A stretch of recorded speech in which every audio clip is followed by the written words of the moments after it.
Hi മക്കളെ, നമ്മുടെ സ്റ്റാറ്റിസ്റ്റിക്സിൽ നിന്നും മിക്കപ്പോഴും ചോദിക്കുന്ന രണ്ടാമത്തെ ചാപ്റ്ററിൽ നിന്നായിക്കോട്ടെ മൂന്നാമത്തെ ചാപ്റ്ററിൽ നിന്നായിക്കോട്ടെ മിക്കപ്പോഴും ചോദിക്കുന്ന ഒരു സെക്ഷൻ ഉണ്ട്. 2 മാർക്കിനും 4 മാർക്കിനൊക്കെ ചോദിക്കുന്ന ഒരു ഏരിയ ആണ് ഏതാ? Types of classification of data. 4 classifications ആണ് നമുക്ക് എന്ത് പഠിക്കാനുള്ളത്. ഏതൊക്കെയാണെന്ന് നോക്കിയോ? ക്രോണോളജിക്കൽ ഉണ്ട്, സ്പേഷ്യൽ ഉണ്ട്, ക്വാളിറ്റേറ്റീവ് ഉണ്ട്, ദെൻ ക്വാണ്ടിറ്റേറ്റീവ് ഉണ്ട്.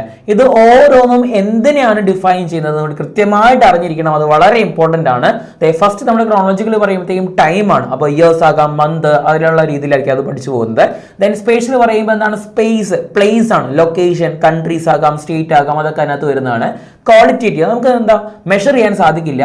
അപ്പോൾ അതിന്റെ മെയിൻ ആയിട്ടുള്ള പോയിന്റ്സ് ആണ് നമ്മുടെ ആട്രിബ്യൂട്ട്, ക്വാളിറ്റി ഒക്കെ പറയുന്നത്.